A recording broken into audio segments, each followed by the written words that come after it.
Ladies and gentlemen, these are the Track Freaks.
This is the most powerful jet dragster ever built. 10,000 pounds of thrust, 20,000 horsepower. It's called the Green Mamba, driven by jet car veteran and the elder statesman of the sport, Doug Rose. The Green Mamba, built to terrorize drag strips all across the country, but now doing its thing, burning cars. A jet car burn, the most awesome display of smoke and fire and fury ever seen. Take a full-size automobile, chain it to the tailpipe of a jet dragster, and let it happen. Doug Rose explains a car burn. A guy wanted to know what would happen to a car if you put this car behind the jet engine. So we tried it a few times, and it rolled the car out of the way. Then somebody said, well, why don't we chain it together? So we chained the car and the race car together, and it just blew a hole right through the car. So later on, when I built my car, I started working out some even more interesting ways to do it, like through the back, the front, side. This last weekend, I tried a new thing where I flipped cars over with the blast.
It was 20 years ago, while Doug was driving Walt Arfond's Green Monster, that he suffered the most horrendous accident in jet car racing.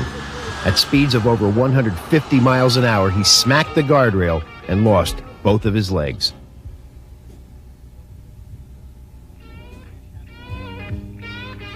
The crash happened so quickly, Doug never realized the seriousness of his condition. I didn't know my legs were cut off at the impact.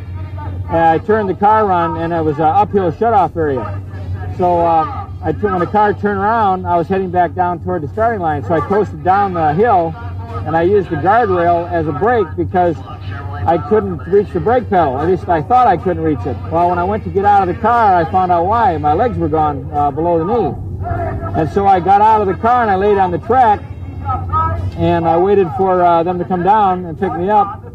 And it didn't really hurt like I thought something like that should hurt. It just felt like I had a real bad case of asphalt rash. But My wife at that time, she came up and she got all shook up about it. And the guys came by from the rescue wagon. They had volunteer fire department and rescue wagon there. And I told them to, get a tourniquet on it. Well, anyway, they loaded me in the ambulance seat, and they got me to singing. They're screaming down the track. It's wet, and this guy is just smoking the hides, right? And he goes down. I look out the window, and then there's a guardrail coming up because behind the starting line, I had to make a right turn and then go down around the hill because this track is up on the side of a mountain. So I said, "You better slow down, guy. You're not going to make the turn." And his buddy says, "You better listen to him. He knows what he's talking about, right?" Because what did I just do? Smack the guardrail. Broadway Bob Metzler rides on the nose of the powerful green Mamba jet dragster, just one of the many shows that Doug Rose puts on here at Great Lakes Dragway.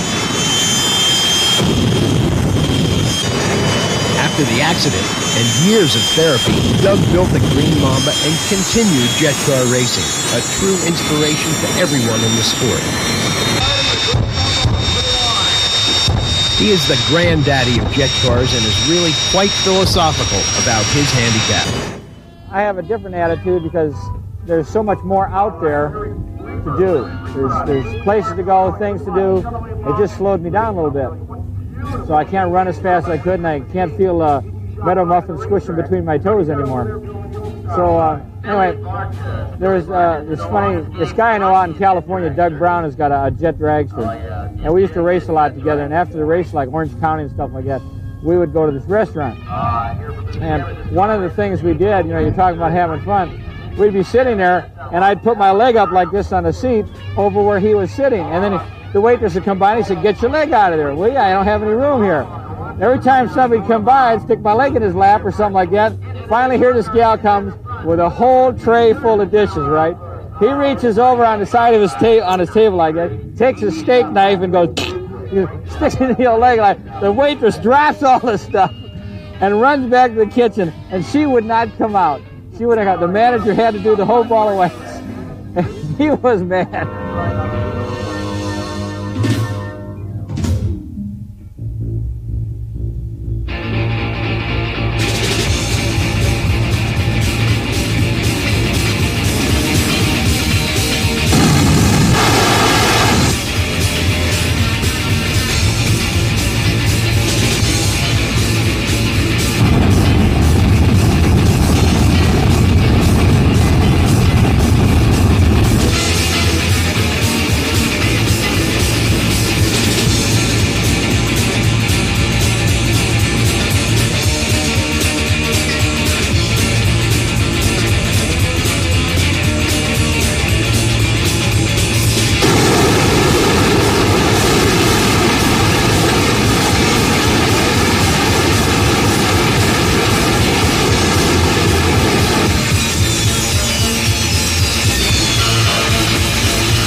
Monster Truck Maniacs, this is for you. Great Lakes Dragway is putting on the most incredible display of 4x4 monster truck action you've ever seen.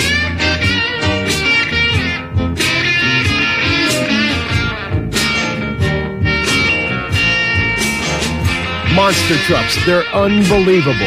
Giant earth mover tires mounted underneath a pickup truck with over 2,000 horsepower. They're metal crushing machines.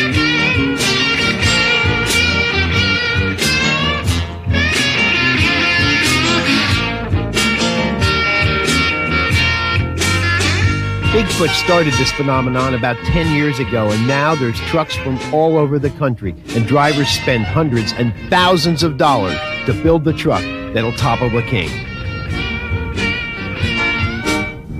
High-flying, car-crushing action, and the fans love it.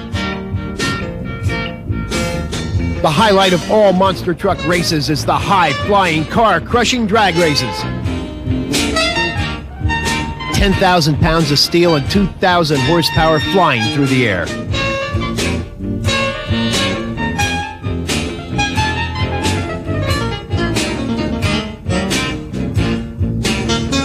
The phenomenon of monster trucks has become a legitimate motorsport. What was once a hobby has become a competitive, arena-filling spectacle of unleashed gargantuans leaping airborne over junk cars.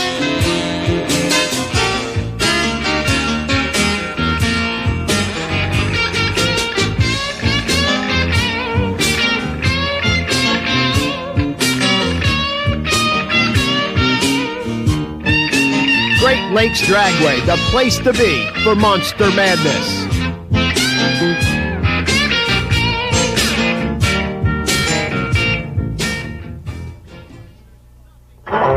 Wheelie cars, there's nothing like it in any form of motorsports. 3,000 horsepower, supercharged, fuel-injected, alcohol-burning funny car engine stuffed in the back seat of a car and designed to do one thing: travel down the quarter mile with its front wheels 13 feet in the air. Side-by-side action, the fans love it, shooting showers of sparks off their tail skids. You want excitement? You want wheels up action? Check this out.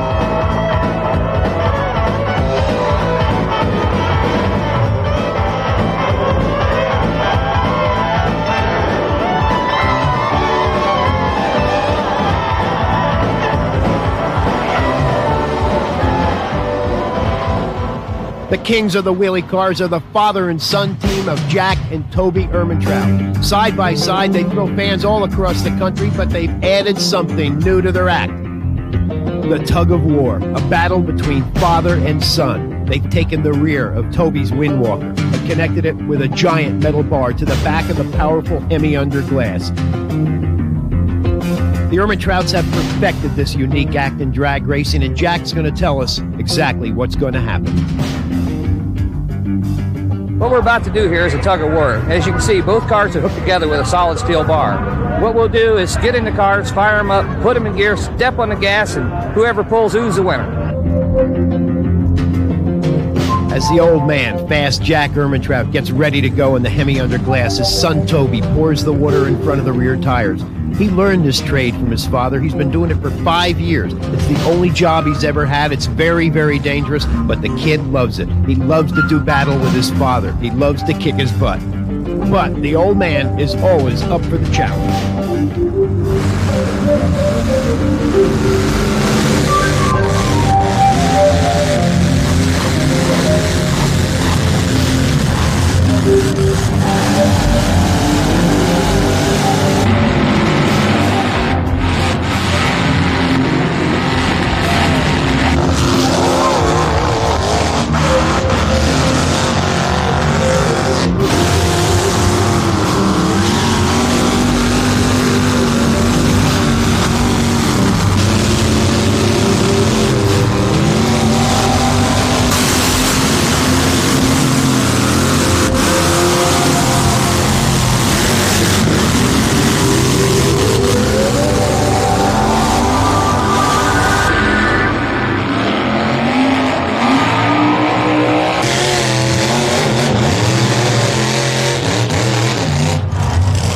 The wheelie car tug of war, an unpredictable display of fire, horsepower, and smoke.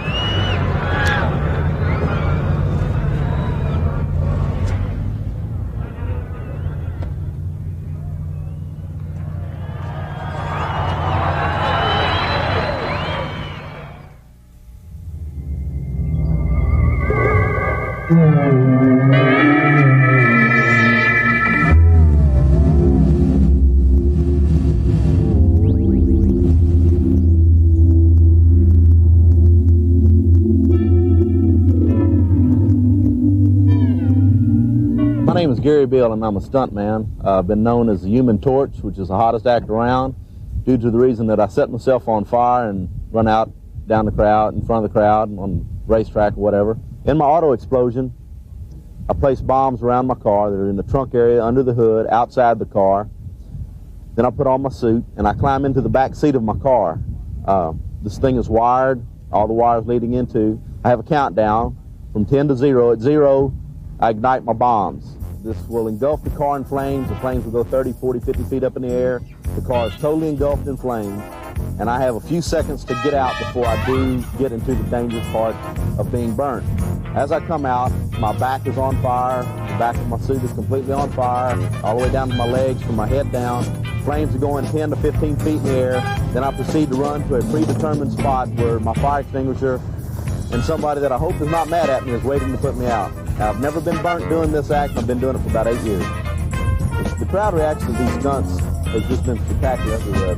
On the auto explosion, like I said, I've always got good response on it because come out, people realize this, you know what a fire can do to you to begin with, and to see somebody set themselves on fire on purpose and come out and be able to walk out of it just amazes people, and they've been real responsive to it. I've enjoyed doing it for people. In the steel wall act, I stand this car up on the rear bumper. I block it up with a couple of tube boards. Then this car is set on fire, and I'm in another automobile. This car that I'm driving is not specially prepared. There's no roll cages. There's no reinforcement in this car. It's just a car that is taken off the streets, or in this case, out of junkyard. The only thing I do to it is I put my own safety belt in it, and it's a lap belt. I wear a helmet, and I wear my fireproof jacket. Because the fire will pass through the car when I hit it. I like hitting the car at about 60 miles an hour. This will cause the car to flip up, over, and behind me, hopefully not landing on top of it. If I hit it any slower, I endanger myself of having the car fall on top of me. The car I'm driving may catch on fire, then I'm in danger. The car that I hit is just totally demolished. I've knocked the engines out of it. I've broken them in half. It's just, every one of them's different, but it's just a smashing success, and it's everybody enjoys it. They love to see cars crash.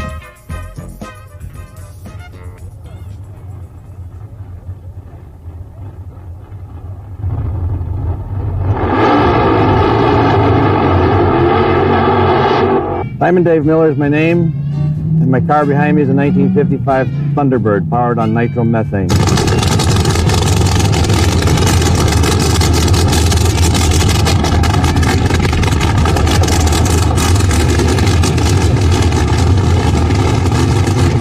Took us 6 months to build this car. We were really rushed to get it done. We wanted to get involved with the nostalgia racing, becoming one of the more popular events now in the sport of drag racing throughout the country. A lot of money tied up in this car. The body we have about $20,000 in, and then the normal chassis deal and the motors and so forth. It's a $100,000 piece. We're going to campaign this car throughout the country at all nostalgia events that we can find, try to do some Ford work, and try to be the fastest nostalgia car in the world. Tom McEwen's 57 Chevy was the first nostalgia fuel car.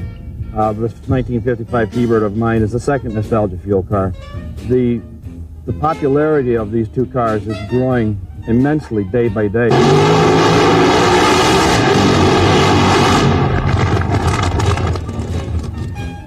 The operation of this car is the same as any other fuel funny car or a fuel dragster. There's maintenance between rounds, just like there is in all the professional fuel classes. This is not a weak motor. The one that Tom McEwen's using is not a weak motor. Our cars are duplicates of the fuel cars that run at the national events. As a matter of fact, you'll be able to watch McEwen and myself at all IHRA events this year, which is all-out competition.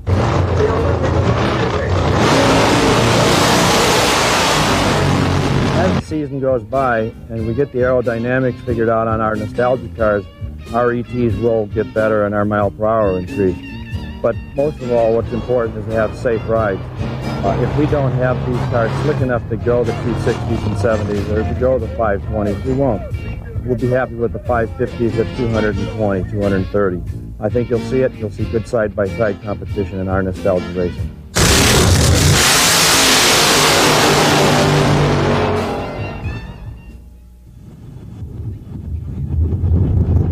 Think of a giant roller skate with a big balloon blown up and then released. That's a jet dragster.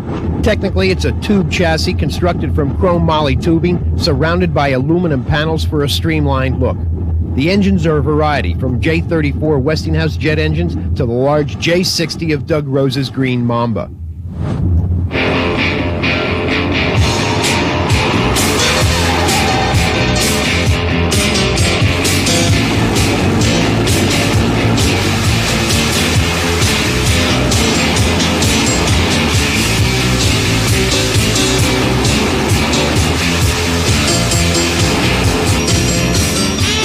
Jet cars are exhibition vehicles that tour the country, dazzling fans with outrageous nighttime firefights and fireball burner pops.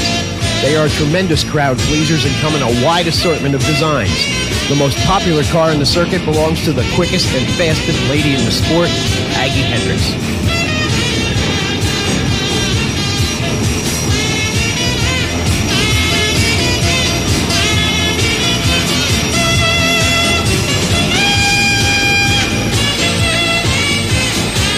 Aggie's traveled down the quarter mile quicker and faster than any other jet racer. She's running a lapse time of 5.43 seconds at almost 300 miles an hour. I'm Aggie Hendricks. I'm the part owner and operator of the Odyssey Jet Dragster. It's currently one of the quicker running dragsters. We've run 5.46 seconds elapsed time in a quarter mile, and we've run 293.35 miles an hour, which is a personal best, and it's definitely a best for the female aspect of drag racing. We're quite proud of our machine. It's always been a state-of-the-art machine, even though it has a few years on it now. It's always been one of the leaders of the pack. I've been driving personally for 9 years now. God, I can't believe that, but it's one of the things, you get hooked on it and you stay with it, and I think the attractive aspect of drag racing is that you're self-employed. As a result, you have to be self-motivated. You pick your own hours. The person that you work for, you only work for them one day, and that's the track operator, and you try and do as good a job as you possibly can for them, and as good a job as you possibly can for the spectator, who are essentially the people that are putting the bread and butter on my plate, and they're the people that provide us with the instant gratification that we receive when we come back up the return road, and they give us the cheers and the response that they give us. It's kind of like being in show business.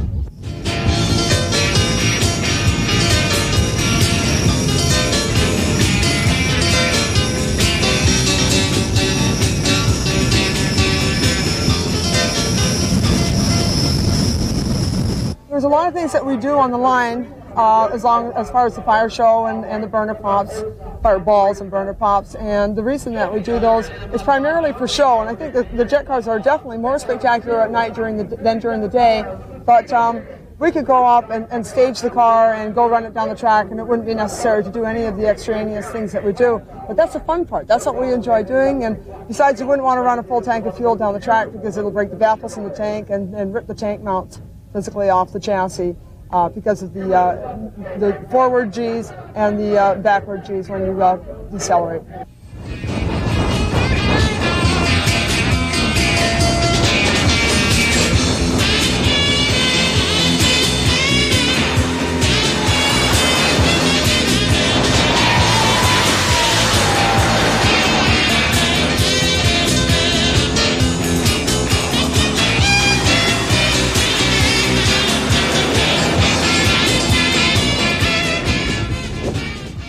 I really enjoy myself out there. I suppose I'm an adrenaline junkie, and I'll be the first one to admit it. In the wintertime, we find other things to do, but in the summertime, I'm always anxious to go back out racing.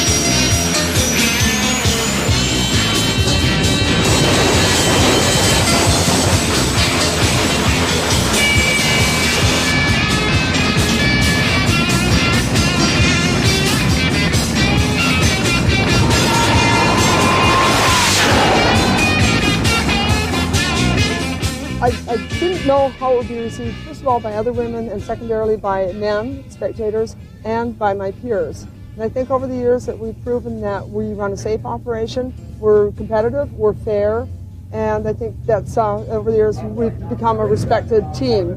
The females in the business are very, very supportive. The women out there, they go, oh, this is really great, and you're doing a job, and you're really representing us, and it's really for them that, that I want to do well, because I don't want to shame my sex.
Jet Car fans, get ready. We're going to take you for a trip around the country. Here we are at Maple Grove Raceway, right outside of Reading, Pennsylvania, for a battle between Dick Rosberg's Fighting Irish, taking on the powerful Kendall Warrior Ford T-Bird of Boom Boom Bobby Van Sciver.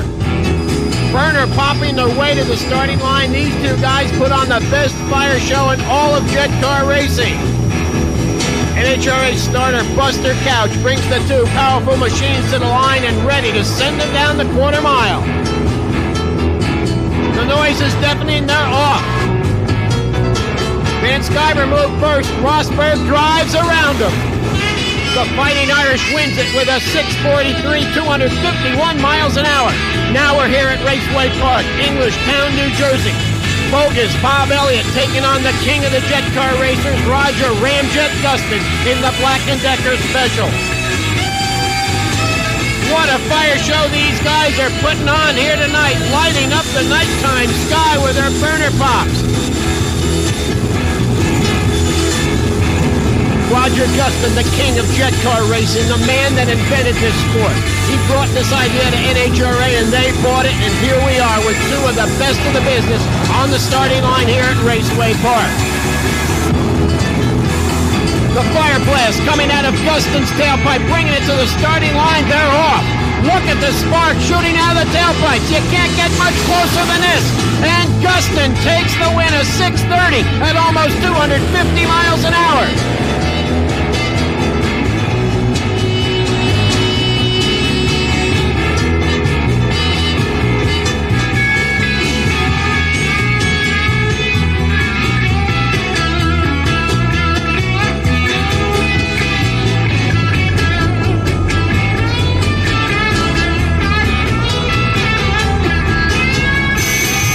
This is the beautiful Ford Thunderbird jet funny car of Al Hanna. He calls it the Eastern Raider.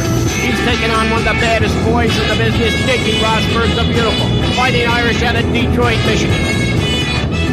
Look at the starting line firefight these guys are having. Both cars are powered by the identical Westinghouse J34 jet engine.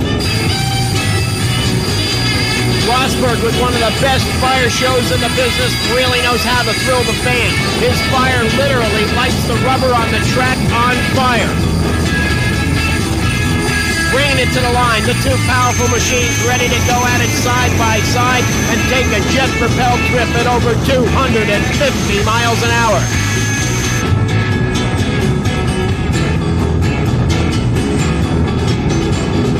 They're staging very carefully, bringing it on up into the beam. Burner popping their way to the starting line, thrilling the fans here. They're off. And Rosberg's got the advantage. He's going for it all the way. Now, there's nothing like jet cars at night. You've seen them in the day, but look what they do to the nighttime sky. The fastest woman in the sport, Ms. Aggie Hendricks, driving her Odyssey, taking on the Starjet. Here it is, a man versus woman battle. It's a battle of the sexes, and it's the war that Aggie usually wins.